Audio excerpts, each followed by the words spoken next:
Hello guys, once again welcome back to my channel Knowledge Adda. तो आज के video में हम लोग बीएससी फर्स्ट सेमेस्टर जूलॉजी का एक न्यू चैप्टर स्टार्ट करने वाले हैं जिसका नाम है जीवन की उत्पत्ति की पुरातन कल्पना या ancient theory of origin of life. So guys, आपको बता दूं कि बीएससी फर्स्ट सेमेस्टर जूलॉजी का एक नया प्लेलिस्ट बना हुआ है जिसका लिंक आपको नीचे डिस्क्रिप्शन बॉक्स में मिल जाएगा।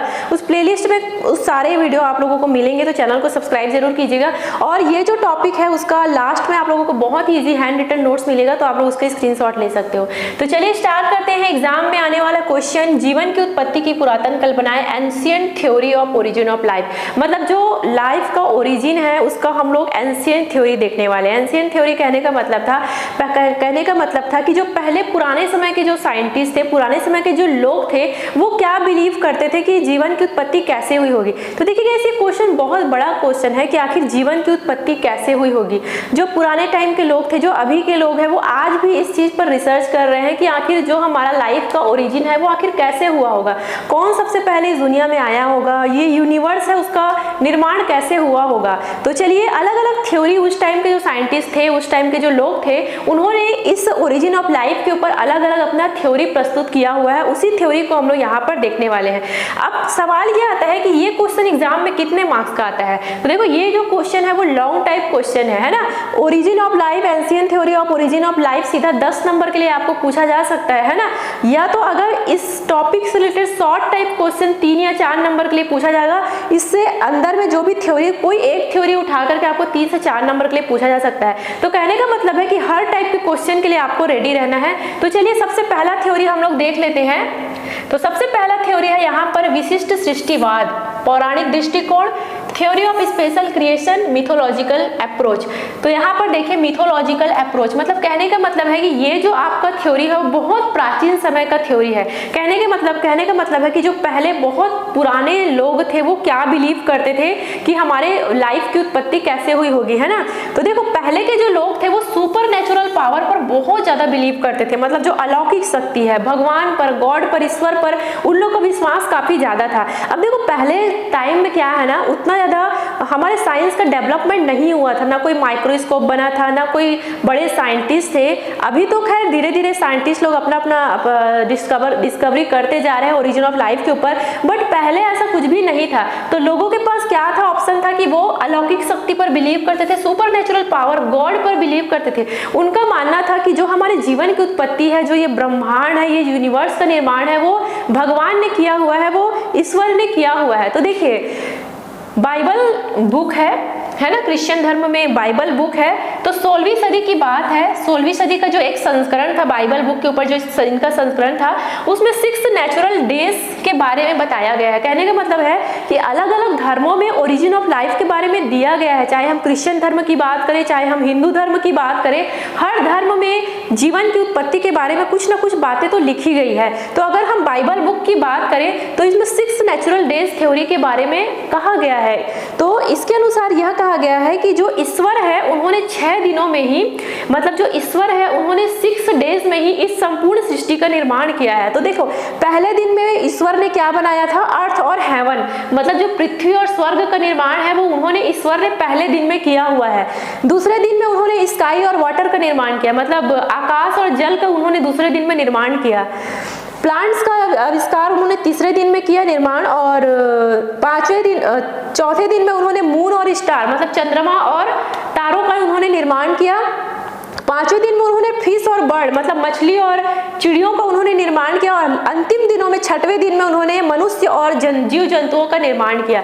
मतलब बाइबल बुक में 6 नेचुरल डेज थ्योरी पर बिलीव किया गया है कि इन 6 दिनों में ही ईश्वर ने पूरे संपूर्ण सृष्टि का निर्माण किया। इवन बाइबल के बुक में यह भी बताया गया है कि जो इस दुनिया का सबसे पहला मनुष्य था वो था आदम, और जो पहली नारी थी वो थी ईव। तो आदम और ईव ने ही इस संपूर्ण सृष्टि का निर्माण किया है। मतलब जो मानव जाति है, आदम और ईव ने ही किया है, ऐसा बाइबल के बुक में लिखा गया है। जो 16वीं सदी का जो संस्करण है उस बाइबल के बुक में लिखा गया है। तो कहने का मतलब था कि पहले के जो फादर थे, ये सब बातों पर उन्होंने काफी ज्यादा बल दिया, क्योंकि देखो, लोगों के पास कोई ऑप्शन नहीं था, कोई विशेष साइंटिफिक रीजन नहीं था। तो लोग इस सुपर नेचुरल पावर पर बहुत ज्यादा बिलीव करते थे और यही आपका क्या कहलाता है, विशिष्ट सृष्टिवाद, थ्योरी ऑफ स्पेशल क्रिएशन। मतलब जो हमारा क्रिएशन है बहुत स्पेशल तरीके से किया गया है। इसे मिथोलॉजिकल अप्रोच भी कहा जाता है, मतलब पौराणिक दृष्टिकोण भी कहा जाता है ना।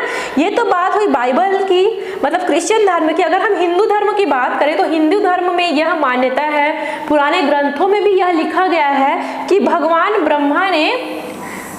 ब्रह्मा जी ने इस संपूर्ण सृष्टि का निर्माण किया। देवता, मनुष्य, राक्षस ब्रह्मा जी के सिर से प्रकट हुए हैं और पक्षियां उनके चेस्ट से, मनुष्य उनके हाथों से। मतलब इस तरीके से काफी ज्यादा बिलीव किया गया है कि भगवान ब्रह्मा जी ने ही अपने शरीर से संपूर्ण सृष्टि का निर्माण किया है। ठीक है, तो यही कहलाता है आपका मिथोलॉजिकल अप्रोच।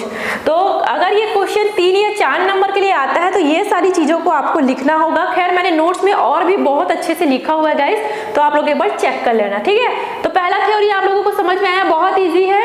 पुराने समय के लोग थे, बस इतना याद रखना, अलौकिक शक्ति पर उनका ज्यादा बिलीव था। उनका मानना था कि भगवान ने ही हम सभी को बनाया है। ठीक है, यही आपका सुपर नेचुरल मिथोलॉजिकल अप्रोच है, थ्योरी ऑफ स्पेशल क्रिएशन कहलाता है। चलिए नेक्स्ट थ्योरी हम लोग देख लेते हैं। सो सेकंड नंबर का है हमारा ब्रह्मांडवाद या कॉस्मोजोइक थ्योरी। तो ये जो ब्रह्मांडवाद थ्योरी है, चलिए सबसे पहले देखते हैं कौन कौन से साइंटिस्ट के द्वारा दिया गया था। रिच्टर 1865, प्रेयर 1880, हेल्महोल्ट्ज 1884, एर्हीनियस 1908 और भी काफी सारे साइंटिस्ट। तो बहुत सारे साइंटिस्ट लोगों ने मिलकर ये कॉस्मोजोइक थ्योरी दिया हुआ है। तो चलिए मैं बताती हूँ ब्रह्मांडवाद में एक्चुअल में है क्या। तो देखो ये जितने भी साइंटिस्ट थे ना, उन्होंने अनंत कालिता पर बिलीव किया, एटर्निटी ऑफ लाइफ पर बिलीव किया। तो ये एटर्निटी ऑफ लाइफ क्या होता है, उन्होंने ये माना कि जिस समय हमारा यूनिवर्स बना होगा, जिस समय हमारा ब्रह्मांड बना होगा, उसी समय जीवन की उत्पत्ति हो गई होगी। मतलब उसी समय ही लाइफ का ओरिजिन हुआ होगा। उन्होंने ऐसा नहीं माना कि पहले यूनिवर्स बना होगा फिर धीरे धीरे ये लाइफ का ओरिजिन हुआ होगा, ऐसा वो नहीं मानते थे। जैसे ये जितने भी साइंटिस्ट थे वो यही मानते थे कि जिस समय हमारा यूनिवर्स बना उसी समय हम जीव जंतुओं की उत्पत्ति हो गई होगी, वो ऐसा मानते थे। तो यही आपका ब्रह्मांडवाद कहलाता है, कॉस्मोजोइक थ्योरी कहलाता है। रिच्टर की बात करें, उन्होंने 1865 में ये माना कि ब्रह्मांड से ही कोई स्पोर, बीजाणु आया होगा और धरती पर गिरा होगा और उसी स्पोर से ही संपूर्ण जितने भी मानव जाति है, जीव जंतु है, पेड़ पौधे है, उसका निर्माण हो गया।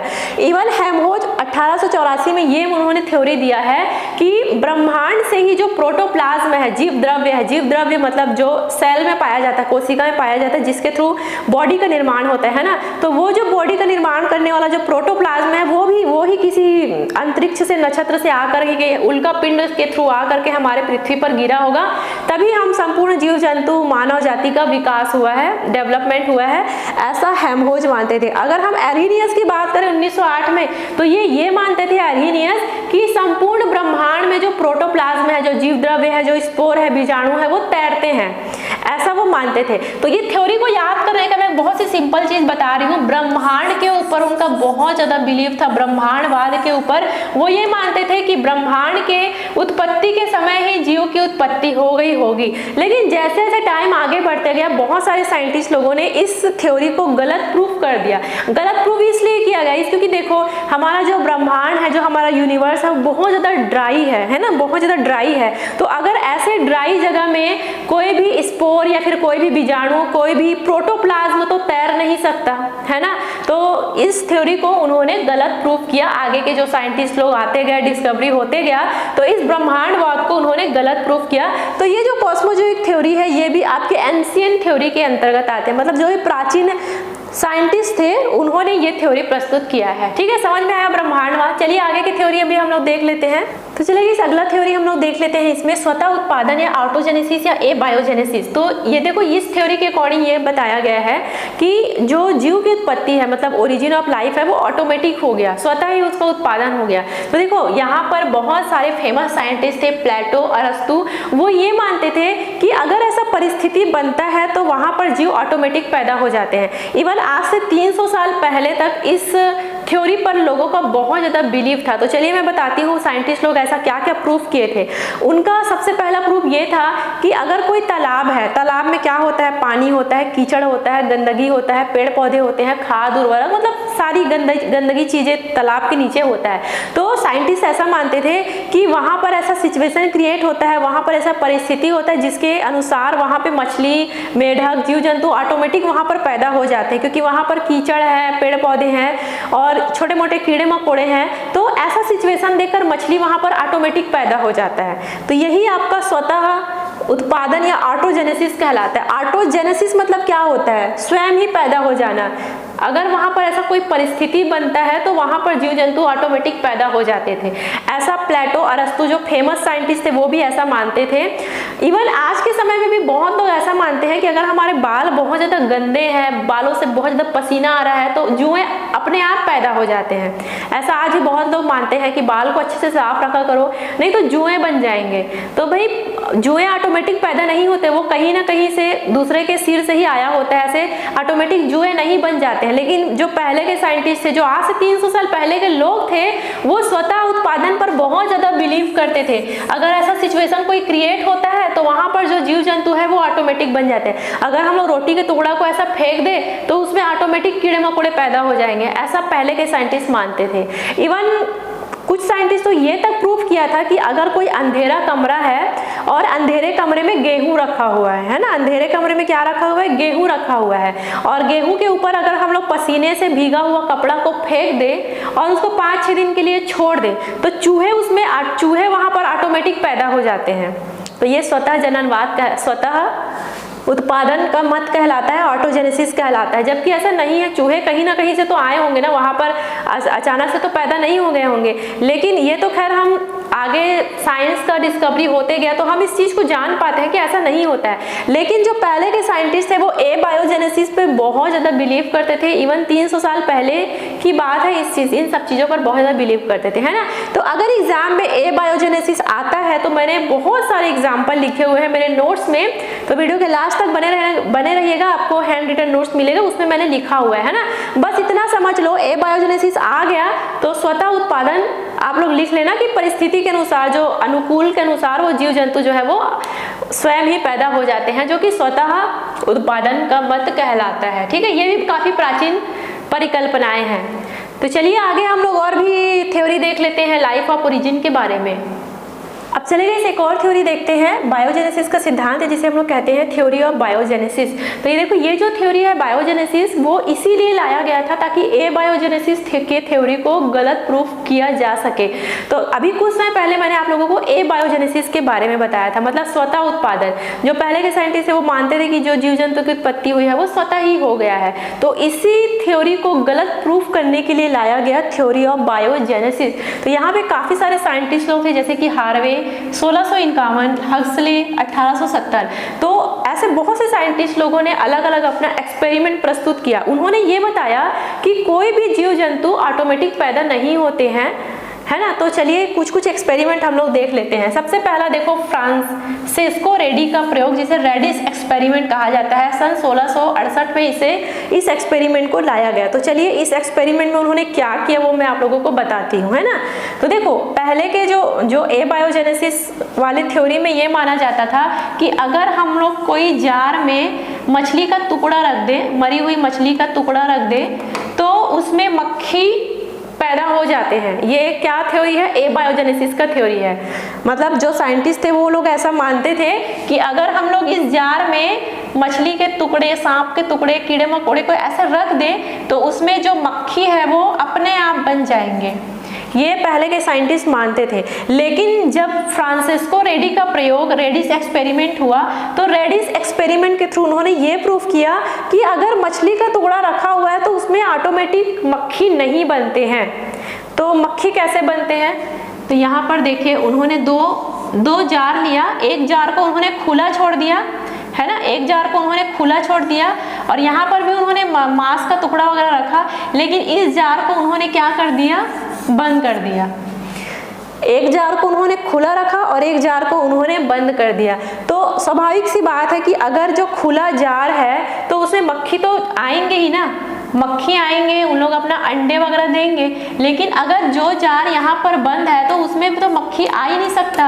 अगर मक्खी आएगा ही नहीं तो उसमें अंडे कहाँ से पैदा होंगे? तो उन्होंने यही बताया कि कोई भी चीज ऑटोमेटिक पैदा नहीं हो सकता, जो पहले से है वही जीव जो है वो पैदा मतलब हो सकते हैं, ऐसे ही कोई भी जीव का स्वतः उत्पादन नहीं हो सकता। इवन रेड्डी ने ये भी एक्सपेरिमेंट किया, कुछ टाइम बाद माइक्रोस्कोप का भी निर्माण हुआ है ना, तो माइक्रोस्कोप के जरिए उन्होंने तालाब, झील, झरनों में भी जा करके देखा, तो उसमें जो प्रोटोजोआ वगैरह है और भी कुछ छोटे मोटे कीड़े मकोड़े हैं वो पहले से वहां पर थे। तो ये थ्योरी को भी उन्होंने गलत प्रूव किया कि तालाब में कीचड़ वगैरह से जीव जंतु पैदा होते हैं। तो यही का आपका बायोजेनेसिस का थ्योरी कहलाता है, जो कि ये रेडिस का एक्सपेरिमेंट है ना। तो विथ डायग्राम मैंने नोट्स में लिखा हुआ है गाइस, तो खैर यहाँ तो रफली डायग्राम बनाई हूँ, मेरे नोट्स में बहुत ही अच्छा डायग्राम आप लोग देख लेना। तो अगर बायोजेनेसिस का सिद्धांत आता है ना, तो ये जो रेडिस एक्सपेरिमेंट है वो आप लोग जरूर लिखना। तो चलिए मैं एक और एक्सपेरिमेंट आप लोगों को बताती हूँ जो कि बायोजेनेसिस के थ्योरी के अंतर्गत आता है। ये अगला थ्योरी नहीं, अगला एक्सपेरिमेंट यहाँ पर देख लो। लुईस पास्चर 1860-1862 से लेकर के लुईस पास्चर ने अपना ये एक्सपेरिमेंट दिया हुआ है, ये भी बायोजेनेसिस के ऊपर ही है। तो ये जो एक्सपेरिमेंट लुईस पास्चर ने दिया, उसके बाद से जो बायोजेनेसिस का थ्योरी है वो पूरी तरीके से रॉन्ग प्रूव हो गया। तो चलिए देखते हैं इसमें इन्होंने क्या बताया। तो देखो सबसे पहले उन्होंने एक फ्लास्क लिया है ना, उस फ्लास्क में उन्होंने क्या मिला, ईस्ट और शुगर का एक घोल बनाया, ईस्ट और शुगर का एक घोल बनाया, और ये जो फ्लास्क का ऊपर का जो ढक्कन है उसको खुला छोड़ दिया। तो यहाँ से अब जब ढक्कन को उन्होंने खुला छोड़ा तो यहाँ से एयर जो है वो क्या करने लगे, एंटर करने लगे, और एयर एंटर करने लगे। तो अब भाई एयर में तो हमारा जो एयर है उसमें तो बैक्टीरिया होंगे ही ना, क्योंकि देखो हमारे आसपास ऐसे छोटे छोटे जीव जंतु है जिसको हम लोग अपने आंखों से नहीं देख सकते। अगर हम सांस भी ले रहे हैं तो भी हमारे शरीर में बहुत सारे बैक्टीरिया अंदर जा रहे हैं जो कि हमें दिखाई नहीं देते। तो कहने का मतलब है कि ये जो हमारा वायुमंडल है उसमें बैक्टीरिया, छोटे छोटे बैक्टीरिया होते हैं। तो अब यहाँ पर जो ईस्ट और शुगर का घोल है उसमें बाहरी वातावरण से जो बैक्टीरिया है वो अंदर घुस जाते थे और यहाँ पर बैक्टीरिया जो है वो पैदा हो जाते थे। तो जो पहले के साइंटिस्ट थे वो ऐसा मानते थे कि ईस्ट और जो शुगर का घोल है उसमें ऑटोमेटिक ही जो बैक्टीरिया जो है वो पनप जाते, जबकि ऐसा नहीं है। ऊपर से यहाँ पर एयर, हवा का जो है वो एंटर कर रहे हैं, तो हवा एयर के थ्रू ही जो बैक्टीरिया है वो इसमें एंटर हुआ है। तो अब इस चीज को उनको प्रूव करना था कि आखिर इसे कैसे प्रूव किया जाए। तो अब उन्होंने कोई ऐसा फ्लास्क बनाया जो कि यहाँ से मुड़ा हुआ था, जिसे स्वान नेक फ्लास्क भी कहते हैं। तो देखो इस फ्लास्क में सेम उन्होंने वही घोल रखा, ईस्ट और शुगर का सेम उन्होंने घोल रखा, बस उन्होंने ऐसा किया कि हवा तो इसमें जाए लेकिन जो बैक्टीरिया है, वो जो पार्टिकल है वो इसमें ना पहुंच पाए। तो उन्होंने यहाँ पर जो मतलब जो यहाँ पर जो नेक है उसे उन्होंने इस तरीके से जो है वो मोड़ दिया। तो अब क्या हुआ, यहाँ पर जो एयर जो है वो एंटर करते थे, ऑफ कोर्स एयर में जो है वो बैक्टीरिया प्रेजेंट थे। तो अब जो बैक्टीरिया है वो जब इस फ्लास्क में एंटर करते थे तो यहाँ पर जो मोड़ रहता था वहां पर जो बैक्टीरिया वो चिपक जाते थे। आगे जाने के बाद फिर से एक नया मोड़ आता था, फिर से वो बैक्टीरिया यहाँ पर चिपक जाते थे। अब जो यहाँ पर एयर एंटर हो रहा था वो बिल्कुल क्लीन था, क्योंकि जो भी एयर में जो भी पार्टिकल्स थे वो तो यहाँ पर चिपक जाते थे। तो यहाँ पर एयर तो एंटर होता था लेकिन बैक्टीरिया जो है वो जो भी पार्टिकल्स है वो एंटर नहीं हो पाते थे। तो कहने का मतलब था अब जो यहाँ पर ईस्ट और शुगर का घोल था उसे फ्रेश एयर मिल रहा था। तो उन्होंने देखा कि अब इसमें कोई भी बैक्टीरिया प्रेजेंट नहीं थे। तो यही प्रूव हुआ कि जो भी बैक्टीरिया पनप रहे हैं वो एयर के थ्रू ही आ रहे हैं, है ना। तो ये लुई पास्चर का एक्सपेरिमेंट था। तो ये था गाइस आज का हमारा टॉपिक। आई होप आप लोगों को समझ में आया होगा और मुझे कमेंट करके जरूर बताना। तो चलिए काम कीजिए, आप लोग हैंड रिटन नोट्स का स्क्रीनशॉट ले लीजिए और ये जो टॉपिक है उसकी तैयारी आप लोग अच्छे से कर लेना, एग्जाम में आ सकता है क्वेश्चन, है ना। तो चलिए आज के लिए इतना ही। लेक्चर नंबर 1 था ये हमारा, लेक्चर नंबर 2 भी मैं जल्द लेकर के आऊंगी, तो वो भी आप लोग जरूर देख लेना। तो चलिए गाइस आज के लिए इतना ही, मिलते हैं नेक्स्ट वीडियो में। Thank you so much for watching and जाते जाते चैनल को सब्सक्राइब जरूर कर देना। Thank you so much for watching.